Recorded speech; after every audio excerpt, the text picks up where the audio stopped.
No solo citó la Biblia, se lo estaba diciendo a él: al Señor tu Dios adorarás y a Él solo servirás. ¿Sabe usted por qué? Porque viene uno que recibió un nombre que es sobre todo nombre. Uno que está sentado a la diestra del Padre. Filipenses capítulo 2 y versículo 5 en adelante. Cuando usted lo tenga, dispárese un aleluya. Dice la palabra del Señor. Filipenses 2:5. Honramos en este día al Padre, al Hijo y al Espíritu Santo. Dice la palabra: haya pues en vosotros este sentir que hubo también ¿en quién? En Cristo Jesús, el cual, siendo en forma de Dios, no estimó el ser igual a Dios como cosa que aferrarse, sino que se despojó a sí mismo, tomando forma de siervo, hecho semejante a los hombres, y estando en la condición de hombre, se humilló a sí mismo, haciéndose obediente hasta la muerte y muerte de cruz. Por lo cual, léalo fuerte conmigo, por lo cual Dios también le exaltó hasta lo sumo y le dio un nombre que es sobre todo nombre, para que en el nombre de Jesús se doble toda rodilla de los que están en los cielos y en la tierra y debajo de la tierra, y toda lengua confiese que Jesucristo es el Señor, para gloria de Dios Padre. Alguien respalda eso con un amén en este día. Puede tomar asiento, por favor, durante unas 2-3 horas. No me crea, es broma, es broma. Solo serán 1 hora y cuarto, más o menos. En una ocasión, Jesús le preguntó a sus discípulos: ¿quién dice la gente que yo soy? Ellos respondieron: bueno, Señor, según hemos estado escuchando, algunos dicen que tú eres Juan el Bautista, que resucitó, porque Herodes obviamente lo había matado. Otros dicen que tú eres Elías. Otros dicen que eres Jeremías o alguno de los profetas. Y Jesús entonces les preguntó a ellos: ¿y vosotros quién decís que soy yo? ¿Sabe, mi estimado hermano, que cada cristiano no solamente debe tener una experiencia con Cristo Jesús y conocerlo personalmente, sino que también todo cristiano verdadero debe estar confirmado en la doctrina de Cristo? O sea, saber quién es Cristo y cuál fue su obra en la cruz del Calvario, o lo que Pablo llamó el misterio de Cristo. En este contexto del capítulo 2 de Filipenses, Pablo está hablando a los hermanos de Filipos sobre la necesidad, la importancia de la unidad en el pueblo de Dios, la unidad en el amor y también en la visión de la obra del Señor, cuando dice en el versículo 2: hermanos, completad mi gozo sintiendo lo mismo, teniendo el mismo amor, unánime, sintiendo una misma cosa. Y entonces usa el apóstol la experiencia o el ejemplo por excelencia, mejor dicho, de nuestro Señor Jesucristo. Pero al hacerlo, el apóstol Pablo, inspirado por el Espíritu Santo, lanza un manantial doctrinal glorioso sobre la supereminencia de nuestro Señor Jesucristo y su obra en la cruz del Calvario. Es por esto que en este día quiero hablar brevemente sobre 5 aspectos gloriosos que este pasaje que leímos hoy nos enseñan sobre la doctrina de Cristo. ¿Quién es Cristo y cuál fue su obra en la cruz del Calvario? Lo primero que el apóstol menciona aquí en el versículo 6, cuando leímos, cuando dice diciendo: haya en vosotros este sentir, el cual, siendo en forma de Dios, hablando de Cristo, no estimó el ser igual a Dios como cosa que aferrarse. Y lo primero que el apóstol Pablo está enseñando a través de este pasaje glorioso es acerca de la deidad de Cristo y su igualdad con el Padre en cuanto a divinidad y en cuanto a gloria. Sabe que a través de los siglos numerosas sectas se han levantado enseñando conceptos errados acerca de Cristo. Por ejemplo, los judíos que escucharon del mensaje del Señor, muchos de ellos lo apreciaron como un maestro, simplemente como aquel Nicodemo, que llegó de noche al Señor, y le dijo: Señor, sabemos que has venido de Dios como maestro, porque nadie puede hacer las obras que tú haces si no está Dios con él. El problema de Nicodemo es que, aunque reconocía a Jesús como maestro, no lo reconocía aún como Mesías y Salvador, sino simplemente como un maestro. Hoy en día usted le predica el evangelio a algunos judíos, y algunos de ellos, conocedores de la Biblia, puede que reconozcan a Jesús como un maestro, pero no lo reconocen como la Biblia lo enseña, como el verdadero Mesías, el Cristo, el Hijo del Dios viviente. Los musulmanes, por ejemplo, muchos de ellos dicen que Jesús fue sencillamente un profeta que enseñó buenas cosas, pero al no aceptarlo como Salvador, no acceden a Dios porque no lo reciben como el único camino, la verdad y la vida.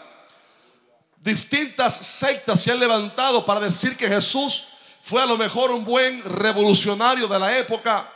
Testigos sin Jehová se han atrevido a decir que Jesús fue sencillamente el Hijo de Dios, pero que es un Dios con minúscula, o sea, un Dios menor o inferior, y que fue creado en algún momento de la eternidad.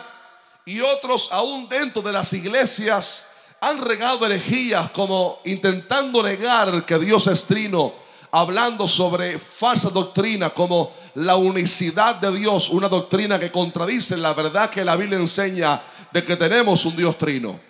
Pero qué bueno que para acercarnos a Dios tenemos que ir a través del manual que Dios nos dio. Esta es la palabra profética más segura, a la cual hacemos bien en estar atentos en este día. Y sucede que esta Biblia no solamente nos dice de dónde venimos, quiénes somos y hacia dónde vamos, sino que nos habla acerca de quién es nuestro Dios. Aquí en la Biblia está todo y solo lo que Dios quiso que el hombre supiera acerca de él. Y esta Biblia nos enseña que tenemos un Dios trino, Padre, Hijo y Espíritu Santo. No es que tenemos tres dioses, sino que hay un solo Dios, pero que a la vez es tres personas. Cuando leemos Génesis, curiosamente ayer hablaba con uno de los jóvenes sobre esta belleza, sin saber él de lo que estábamos hablando hoy. En la creación, cuando vemos que Dios creó al hombre, dice la palabra en Génesis 1:26, entonces dijo Dios: hagamos al hombre a nuestra imagen y conforme a nuestra semejanza. Ahí vemos que Dios está hablando consigo mismo cuando dice hagamos al hombre, y no está hablando a los ángeles, porque los ángeles ni son creadores, ni nosotros fuimos creados conforme a la imagen de los ángeles, sino que es Dios en plural, Padre, Hijo y Espíritu Santo, diciendo hagamos al hombre conforme a nuestra imagen y a nuestra semejanza. Aún en el libro de Proverbios, por ejemplo, Salomón habló inspiradamente hablando sobre el Hijo del Padre, de Cristo Jesús, cuando preguntó: ¿quién subió al cielo y quién descendió? ¿Quién encerró los vientos en sus puños? ¿Quién ató las aguas en su paño? ¿Quién afirmó todos los términos de la tierra? Y pregunta: ¿cuál es su nombre y el nombre de su Hijo, si lo sabes? Proverbio 30, versículo 4.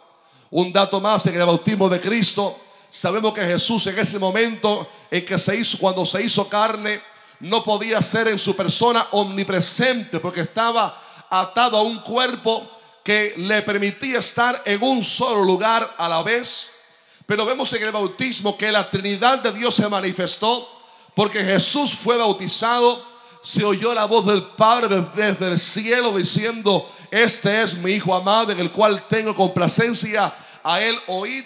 Y se vio la tercera persona de la Trinidad, el Espíritu Santo, descender corporalmente sobre Cristo en forma de una paloma. Así que tenemos un Dios trino, no son tres dioses, no es una persona que se manifestó tres veces, es un solo Dios, pero que al mismo tiempo es tres personas. Y lo llamativo y que muchas personas no entienden es que en la Trinidad de Dios no hay diferencias de prioridades, no hay celos, no hay envidias, no hay ningún tipo de celos o diferencias en la Trinidad, sino que los tres, aleluya, son los tres grandes. Jesucristo es igual a Dios, no es inferior a Dios Padre, no es inferior a Dios Espíritu Santo. Tenemos un Dios trino, Dios en tres personas. Es por esto que cuando leemos este versículo dice que Cristo Jesús no estimó el ser igual a Dios como cosa que aferrarse, por lo cual lo pone al mismo nivel del Padre, porque aunque cada uno de ellos tiene a veces distintas responsabilidades, como por ejemplo la palabra dice que Dios Padre es el que opera, Él es el que hace las operaciones en el pueblo. Dice que el Hijo es el que bautiza con Espíritu Santo y fuego. No es el Padre sino el Hijo el que bautiza. Juan el Bautista dijo: Él os bautizará en Espíritu Santo y fuego. Pero es el Espíritu Santo el que da los dones a la iglesia. Solamente un ejemplo de cómo la Trinidad, cada uno de ellos hace cosas distintas, pero al mismo tiempo trabajan en un mismo propósito porque están unidos. Es un mismo Dios. En él dice amén por eso en este día. Pero algo importante a comprender, insisto, es que el Hijo no es menor que el Padre, ni el Espíritu Santo es menor que el Hijo.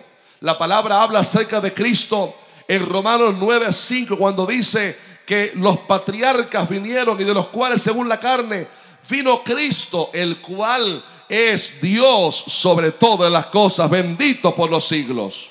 La palabra dice en Colosenses 1:16 que en Cristo Jesús fueron creadas todas las cosas, las que hay en los cielos, las que hay en la tierra, visibles e invisibles.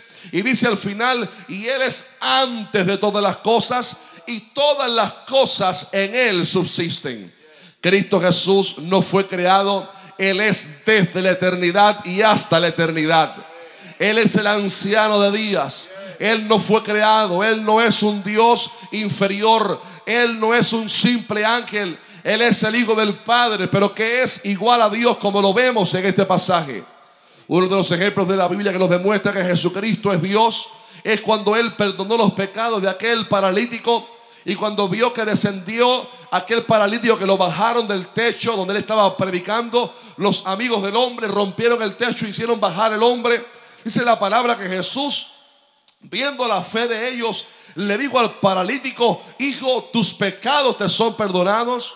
Y dice la palabra que de los que estaban sentados allí habían algunos incrédulos, escribas, que comenzaron a murmurar en sus corazones diciendo: ¿cómo es que este hombre habla así?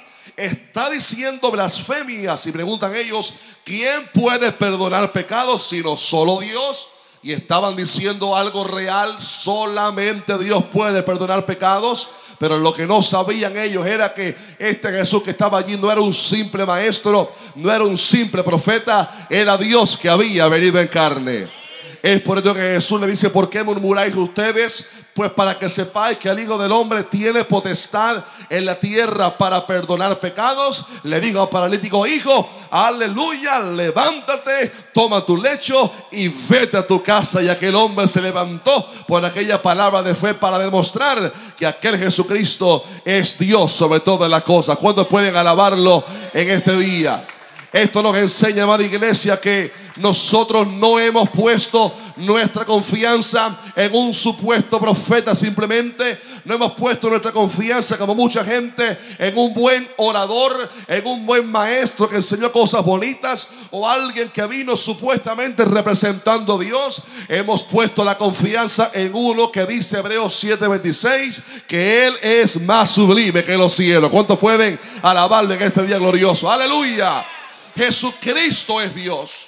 Es lo primero que Pablo hace ver aquí cuando dice: aleluya, haya en vosotros este sentir que hubo también en Cristo, el cual, siendo en forma de Dios, no estimó el ser igual a Dios como cosa que aferrarse.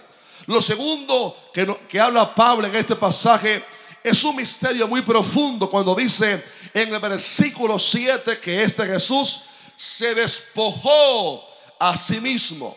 Y habla de cómo Cristo se despojó, y lo menciona en un momento de la eternidad, porque aunque Él sí se humilló, como veremos a continuación al venir a la tierra, en Juan capítulo 17 Jesucristo da un detalle muy curioso que nos habla sobre algo de la eternidad. Recuerde, antes que el mundo fuera creado, en la tierra existe el factor tiempo, pero en la eternidad no hay tiempo. Allá arriba, en la eternidad, no hay reloj, no hay días, no hay horas. Sencillamente es la eternidad. No hay principio, no hay fin. Pero cuando Dios hizo al hombre, entonces comenzó el tiempo, el cronos aquí en la tierra. Pero Jesús en Juan 17 habla sobre algo profundo cuando estaba orando. Dice: Padre, glorifícame tú al lado tuyo con aquella gloria que tuve contigo antes que el mundo fuese. Y aquí Jesús estaba hablando sobre algo que se llama en la teología la kenosis, el estudio sobre este misterio grande de cómo al parecer en la eternidad, antes que el hombre fuera creado, antes que el mundo fuera creado por el Señor, hubo un despojo voluntario de la gloria del Hijo. Cuando, insisto, antes que todo fuera creado, Dios ya sabía que el hombre que iba a crear un día iba a fallarle. Qué grande es saber que Dios en su amor hizo al hombre sabiendo en su omnisciencia que el hombre le iba a dar las espaldas. Pero como dijo un buen psicólogo y teólogo cristiano una vez, solamente en el amor es donde hay libertad para el libre albedrío. Dios hubiera podido crear un mundo robótico donde el hombre siempre se portara bien, pero un mundo subyugado para que el hombre fuera un robot sin poder tener dominio propio no es una muestra de amor. Pero Dios en su gran amor, aunque sabía que el hombre iba a fallar, aún así en su gracia creó al hombre y le dio a él el libre albedrío, la responsabilidad de obedecerlo y seguirlo a él y que le fuera bien, o de desobedecerlo a él y entonces que le fuera mal. Pero Dios en su omnisciencia no solamente sabía que el hombre le iba a fallar, sino que allá en la eternidad ya Dios había también preparado una solución. A Dios no le ocurren accidentes. Él sabe todas las cosas. Las cosas que nos pasan a nosotros el mañana, ya Dios estuvo ahí, porque recuerde, Él habita en la eternidad. El mañana nuestro ya pertenece a lo que Dios ya conoce. Ya Dios estuvo en el hoy, ya Dios estuvo en el mañana. Él sabe y Él conoce todas las cosas.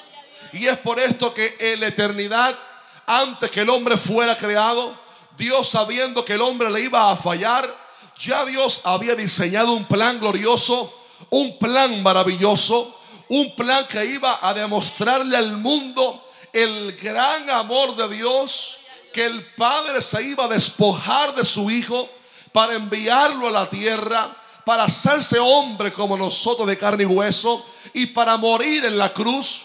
Y allá en la eternidad el Hijo voluntariamente dijo: sí, Padre, cuando llegue el tiempo yo voy a ir a la tierra, voy a hacer carne, andaré entre ellos, iré a la cruz para que el hombre, aleluya, que hemos creado sea redimido y sea perdonado. Es por esto que Jesús en algún momento de la eternidad sucedió la kenosis. Él voluntariamente se despojó de cierta gloria, no de su deidad, porque Cristo ha sido, es y será por siempre Dios sobre todas las cosas, pero se despojó de cierta gloria para ser el destinado para que un día viniera a la tierra y hacerse hombre como nosotros. Es por esto que Pedro dijo en su primera carta que Cristo Jesús es el Cordero de Dios ya destinado desde antes de la fundación del mundo. Y es por esto que Cristo Jesús apareció en el Antiguo Testamento en diferentes momentos. Antes de hacerse carne, se manifestó en el Antiguo Testamento en diferentes momentos, a veces como el ángel de Jehová, por ejemplo, en lo que se llama en la teología una cristofanía, una aparición de Cristo Jesús en el Antiguo Testamento. Por ejemplo, la palabra habla en Jueces capítulo 13 sobre un hombre llamado Manoa y su esposa que no tenían hijos, y se le apareció el ángel de Jehová y le dijo a esta pareja que iban a tener un hijo, que iba a ser nazareo, no nazareno, sino nazareo, o sea, separado para Dios desde el vientre de su madre. Y estamos hablando sobre Sansón, que vendría como un hombre para darle victoria al pueblo de Israel. Pero cuando Manoa, el papá del futuro Sansón que nacería, le dice: ¿cuál es tu nombre? Le pregunta al ángel de Jehová, para que cuando se cumpla tu palabra te honremos. El ángel de Jehová respondió diciendo: ¿por qué preguntas por mi nombre, que es admirable? Yo me recuerdo de uno que dice en Isaías que se le ha llamado su nombre admirable consejero, y ese es Cristo Jesús. Una aparición de Cristo Jesús en el Antiguo Testamento. Un segundo ejemplo: cuando Jacob peleó con el ángel de Jehová, no era cualquier ángel. Cuando peleó con el ángel de Jehová aquella madrugada y le digo: si no me bendices no te soltaré, aquel ángel le digo: no se llamará más tu nombre Jacob, sino que se le llama tu nombre Israel. Y cuando termina aquella experiencia gloriosa, dice la palabra en Génesis 32:30 que Jacob llamó el nombre de aquel lugar Peniel, porque dijo: vi a Dios cara a cara y fue librada mi alma. No era un simple ángel, era Dios mismo que se había manifestado. ¿Quién se manifestó? El Hijo. Una cristofanía, una aparición de Jesús preencarnado en el Antiguo Testamento. ¿Sabe usted para qué? Para dar evidencia de que Él sería el que un día vendría a hacerse carne, aleluya, y morir por nuestros pecados en la cruz del Calvario. Le pregunto: ¿no le causa a usted, hermano, admiración que usted y yo somos un resultado no de la coincidencia, sino de un plan glorioso de Dios? Un plan glorioso que ya Dios había preparado desde antes de la fundación del mundo. Ya Él nos miró, ya Él nos conoció. Dice la palabra: los que antes conoció, ya Él nos conoció. Ya Él preparó un plan para nosotros, y usted y yo no somos un plan de la coincidencia, no somos un resultado de la suerte. Somos el resultado de la gracia y el propósito de Dios para nuestras vidas. Y lo que hoy estamos viendo viene como parte de la gran misericordia de Dios en su propósito para nuestras vidas. En lo segundo que el apóstol Pablo menciona aquí, Cristo Jesús se despojó a sí mismo, versículo 7, y entonces dice: tomando forma de siervo, hecho semejante a los hombres, dice, y estando en la condición de hombre, se humilló a sí mismo. Y he aquí el tercer aspecto doctrinal glorioso que el apóstol Pablo menciona, un aspecto tan fundamental que una vez el apóstol Juan en sus cartas dijo: si alguien predica algo en contra de la verdad de que Dios se manifestó en carne, sea llamado anatema. Y es que está hablando la Biblia sobre cómo Cristo Jesús no solamente dijo sí en la eternidad, no solamente se despojó de su gloria en la eternidad, sino que cuando llegó el tiempo, el Kairos, Cristo Jesús, el Hijo del Padre, vino a la tierra y se hizo carne. Qué milagro tan grande lo que la palabra dice: el pueblo sentado en tinieblas vio gran luz. Qué grande lo que la Biblia había profetizado cuando digo: he aquí la virgen concebirá y dará a luz un hijo. Parecía algo escandaloso, algo milagroso, que una virgen, sin haber estado con un hombre, de pronto quedara embarazada y diera a luz un hijo profético con cualidades tan extraordinarias. Pero cuando llegó el tiempo, se le apareció el ángel Gabriel a una jovencita llamada María y le dijo: aleluya, vas a quedar embarazada, y esto no por obra de hombre, sino por el Espíritu Santo de Dios. Y el hijo que te nacerá, aleluya, él será el redentor, aquel que viene para perdonar y redimir los pecados del pueblo. Y primera de Timoteo 3:16 dice que grande, indiscutiblemente grande, es el misterio de la piedad. Dios fue manifestado en carne. El Hijo del Padre, por obra del Espíritu Santo, el Espíritu de Dios sembró la semilla de vida en el vientre de María. Y cuando llegó el tiempo programado de las 9 lunas, como lo contaban los hebreos, nació aquel bebé, un bebé que nació en condiciones lamentables en un pesebre en vez de en un palacio, en un lugar pobre en vez de un reinado de gloria, sencillamente en Belén, no en Jerusalén. Pero aquel bebé tenía una cualidad gloriosa, y era que era 100% hombre, pero también 100% Dios. Aleluya. La única persona que ha compartido dos naturalezas, 100% hombre, pero al mismo tiempo 100% Dios. Hablándonos la Biblia sobre cómo Dios se hizo carne. Dios se hizo carne y habitó entre nosotros. Qué grande es el amor de Dios. Cuánto nos amó Dios, que Él dejó su trono de gloria y vino a la tierra para hacerse hombre como nosotros y andar con nosotros y sufrir con nosotros y conocer, aleluya, nuestro sufrimiento y caminar con nosotros y ser abofeteado y ser traicionado, porque el gran amor de Dios, aleluya, sobrepasa nuestra capacidad para poder comprenderlo. La razón por la cual Dios tuvo que hacerse carne para salvar al hombre, me la pregunto yo: ¿por qué razón Dios no pudo sencillamente decir la raza humana queda perdonada? Adán y Eva pecaron, pero ¿sabes qué? Vamos a perdonarlos, no pasa nada, raza humana, entren en mi reino. ¿Por qué Dios no pudo usar a un hombre como Abraham, por ejemplo, como David, el dulce cantor de Israel? ¿Por qué no pudo enviar un ángel para que santificara al pueblo y pudieran entrar en la presencia? Es que, mi estimado hermano, fue un hombre el que falló. Adán pecó y a través de Adán vino la muerte. Y dice la palabra que sin derramamiento de sangre no hay remisión de pecado. Dios en su justicia no podía sencillamente pasar por alto el pecado de la gente y aceptarlo en su presencia, porque entonces ni sería santo ni sería justo. Pero tenía que ser un hombre que pagara por los pecados. Y es por esto que cuando Cristo vino en semejanza igual a nosotros. El Verbo se hizo carne. El Verbo se hizo carne, porque si un hombre perdió la autoridad, si un hombre pecó, si un hombre perdió el reino, si un hombre llamado Adán perdió la gloria y a través de él trajo el pecado y producto de esto la muerte hacia toda la raza humana, también un hombre tenía que ser el redentor. Pero no podía ser gracias cualquier hombre, tenía que ser uno puro, uno santo y sin mancha. Es por esto que en el Antiguo Testamento Dios mandó a Israel que trajeran un cordero perfecto. No podía tener ningún tipo de defecto, no podía tener una pata coja, nada, tenía que ser perfecto. Hablándonos sobre la perfección de Cristo Jesús, sin mancha, sin pecado.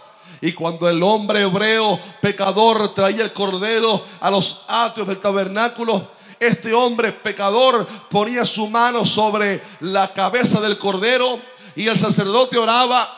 Y de esta manera los pecados del pecador eran remitidos a aquel cordero inocente. Y esto nos hablaba sobre cómo hacía falta que alguien tomara los pecados del pueblo y padeciera por estos pecados. Pero tenía que ser un hombre perfecto y sin mancha. Abraham fue el padre de la fe, pero Abraham no calificó para esto, porque Abraham mintió diciendo que su esposa Sara era su hermana.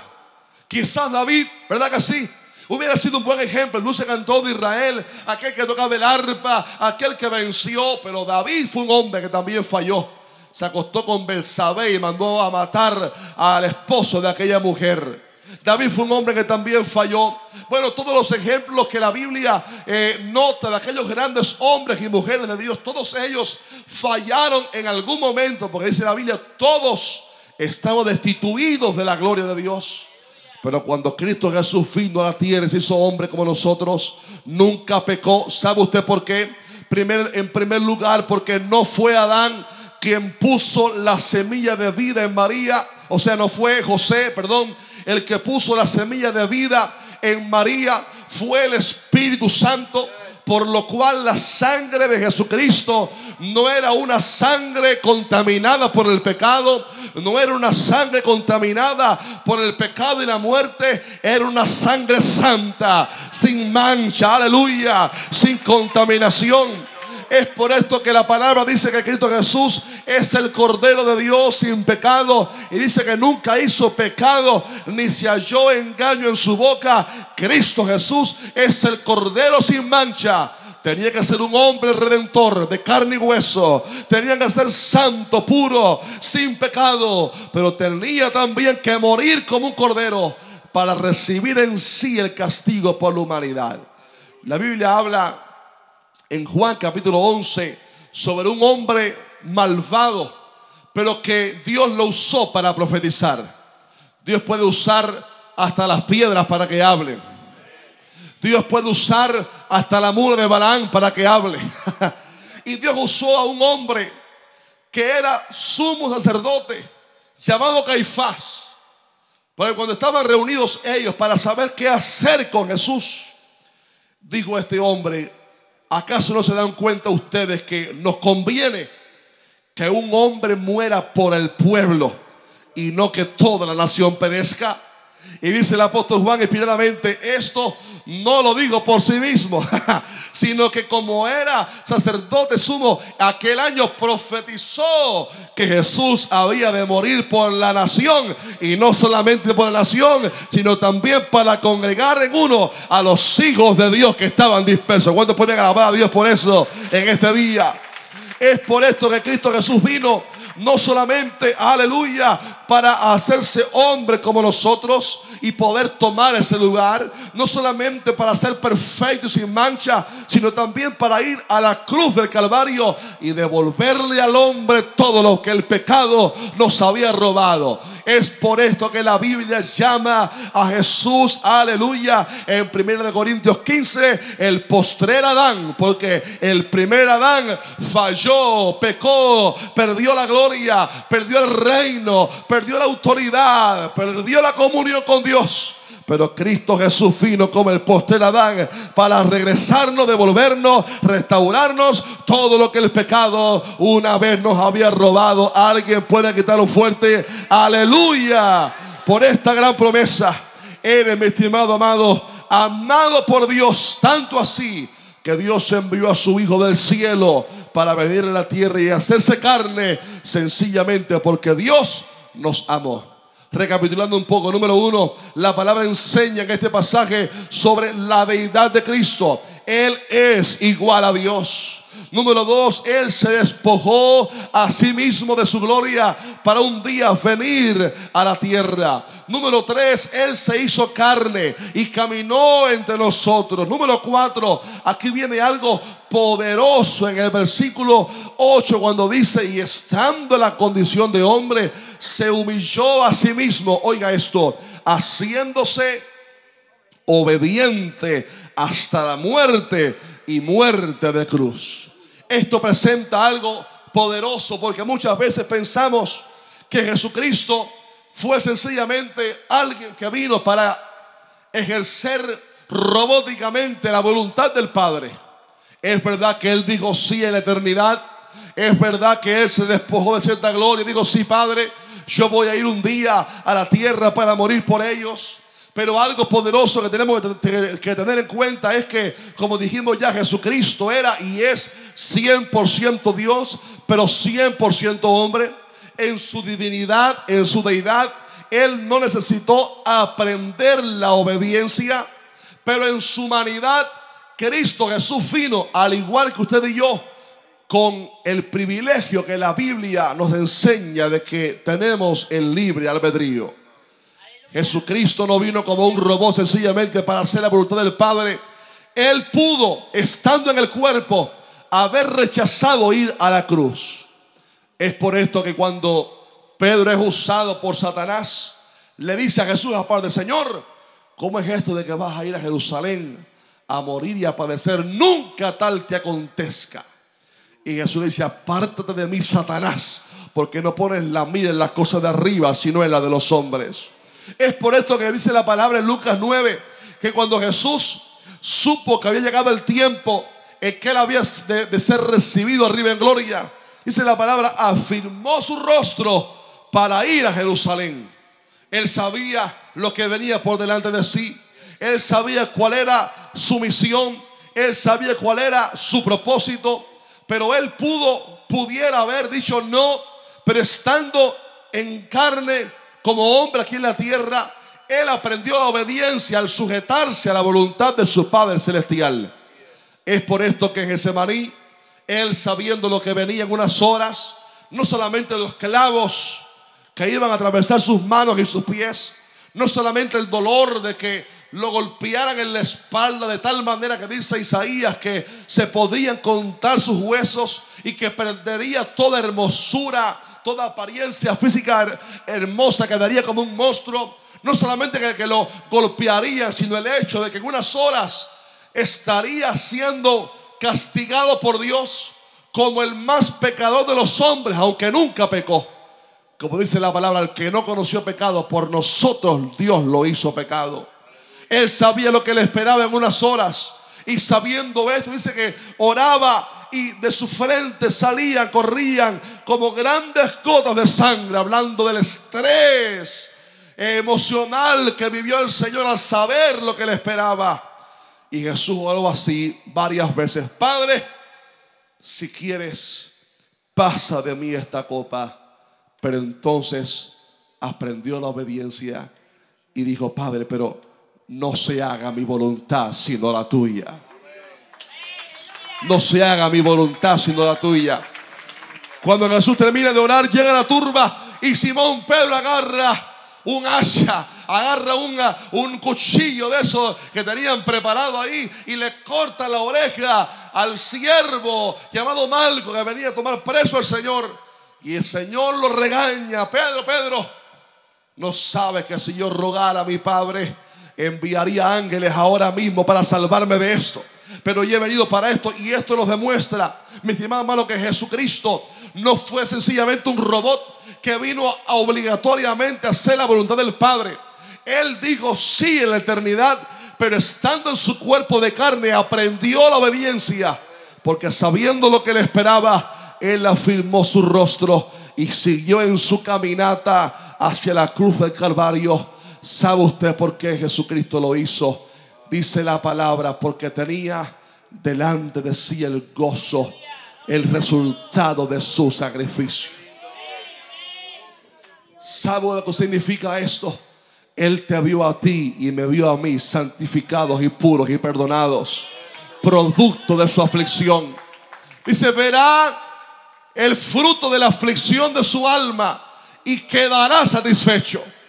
Lo que motivó al Señor a seguir en esa caminata hacia la cruz, lo que lo motivó a permanecer aunque fue traicionado por Judas, lo que lo hizo seguir caminando hacia el Calvario a pesar del peso de la cruz, a pesar de la sangre corriendo, lo que lo hizo dejarse como cordero, ser crucificado en la cruz del Calvario, lo que lo hizo llegar ahí, fue el amor por nosotros y el gozo que él pudo ver del resultado que habría, aleluya, por su sacrificio. Él vio a todos nosotros siendo salvos, aleluya, por su sacrificio.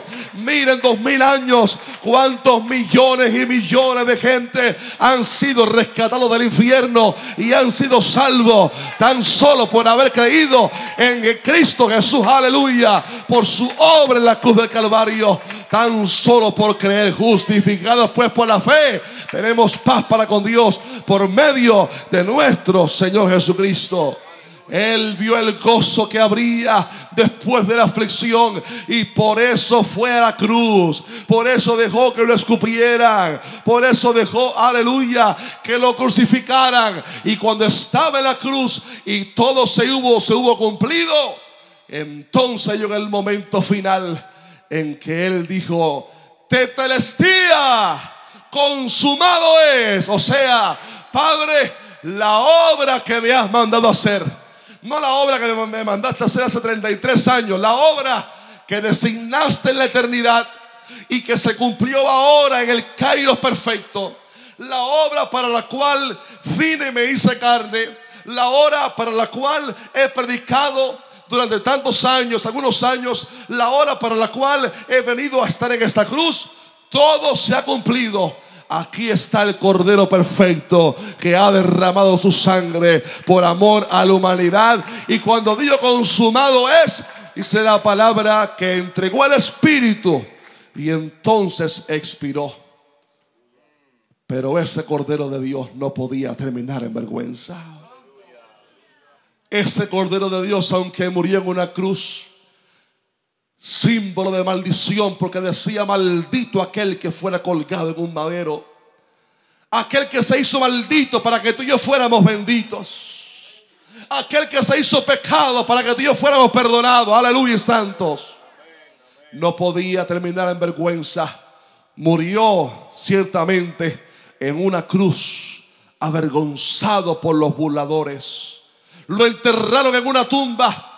José de Arimatea le dio su sepulcro que él tenía preparado cerca del monte, cerca del Calvario. Lo pusieron ahí. Los soldados romanos pusieron su sello en la puerta para que nadie pudiera quitar la gran roca que habían puesto de puerta, que nadie entrara y se robara el cuerpo. Se hicieron los preparativos, pero nadie pudo evitar lo que el versículo 9 termina diciendo, y es el quinto y último aspecto, cuando dice: por lo cual Dios también lo exaltó hasta lo sumo. Por lo cual Dios también le exaltó hasta lo sumo.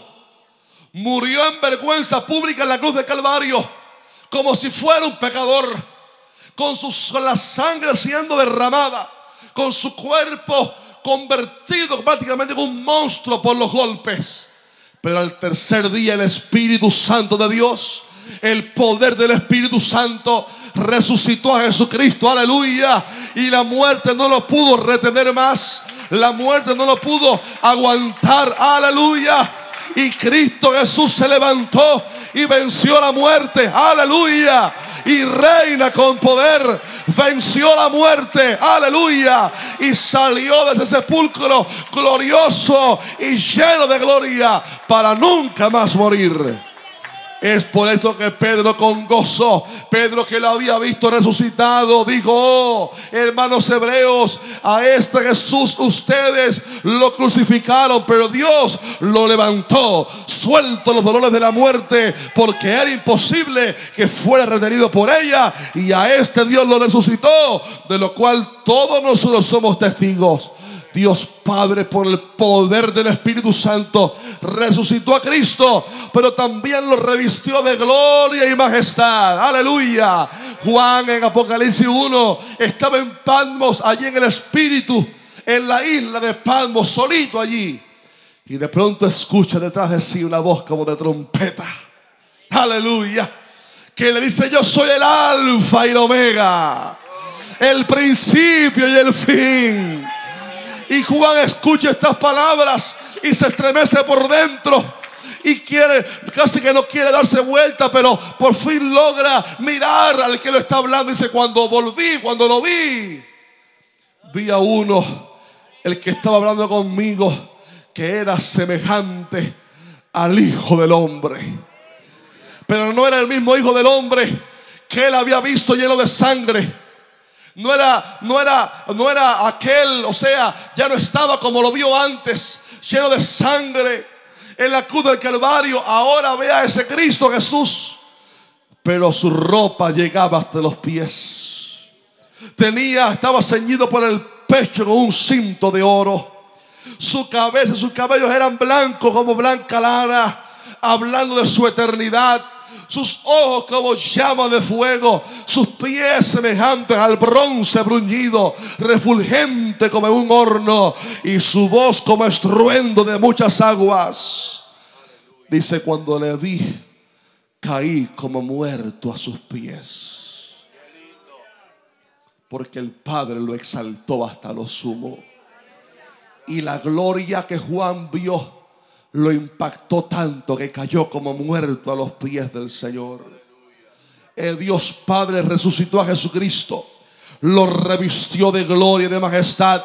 Número 3, le dio la potestad Porque Jesucristo dijo luego de resucitar: toda potestad me es dada en el cielo y en la tierra. Y como parte de esa potestad se nos enseña lo que dice aquí, por lo cual Dios le dio un nombre que es sobre todo nombre. Aleluya. Un nombre que es sobre todo nombre. Nómbreme algún nombre por ahí, cualquiera que sea supuestamente grande. Este recibió un nombre que es sobre todo nombre. Este recibió un nombre que está por encima de reyes, que está por encima de principados, que está por encima de potestades, que está por encima de todo. Un nombre ante el cual todo tiene que sujetarse. Aleluya. Y dice: para que en el nombre de Jesús se doble toda rodilla de los que están en los cielos y en la tierra y debajo de la tierra, y toda lengua confiese que Jesucristo es el Señor, para gloria de Dios Padre. Aleluya. Y él puede rugir de alabanza para Cristo Jesús en este día.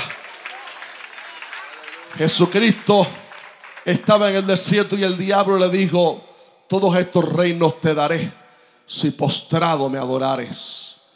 Y Jesús citó la Biblia, pero al mismo tiempo le profetizó al diablo: al Señor tu Dios adorarás y a Él solo servirás. Se lo dijo en la cara: al Señor tu Dios adorarás. No solo citó la Biblia, se lo estaba diciendo a Él: al Señor tu Dios adorarás y a Él solo servirás. Porque no importa cuántos diablos se levanten, no importa cuántos dictadores se levanten, al final dice la Biblia que toda rodilla, toda rodilla se doblará y toda lengua lo confesará. Algunos para salvación, otros como juicio, pero tendrán que hacerlo como quiera. Que Jesucristo es el Señor, para gloria de Dios Padre. ¡Aleluya! Al final del tiempo el anticristo se intentará levantar, reinará durante 7 años con el falso profeta, pero al final vendrá uno montado sobre un caballo blanco, que Él es fiel y verdadero. Él es Rey de reyes y Señor de señores. De su boca, dice la palabra, sale una espada de 2 filos, con la cual dice de su licencia que matará, aleluya, al anticristo y al falso profeta, y apresará a Satanás durante 1000 años para después ser lanzado al lago de fuego. ¿Sabe usted por qué? Porque viene uno que recibió un nombre que es sobre todo nombre, uno que está sentado a la diestra del Padre, uno ante el cual, aleluya, los cielos se estremecen, los cielos, aleluya, tiemblan ante su grandeza. Uno que venció la muerte, uno que venció la enfermedad, uno que es vencedor, uno que derrotó al diablo en la cruz del Calvario, lo hirió en la cabeza y le profetizó que está condenado y que sus días están contados. Uno que tiene un nombre tan grande que al pronunciar su nombre los demonios huyen, que al pronunciar su nombre el diablo se estremece. Uno que tiene un nombre tan grande que la enfermedad tiene que huir al escuchar su nombre. Uno que tiene un nombre tan grande, aleluya, que no hay salvación en otro nombre sino en el nombre poderoso de Jesucristo.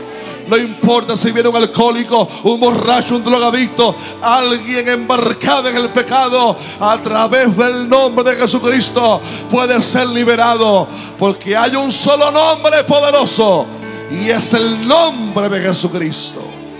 Ramay Saramayas. Póngase de pie en este día, por favor. Denle un aplauso a Cristo. Aleluya, aleluya. Alguien grita aleluya, aleluya. Vamos, alabe. Aleluya.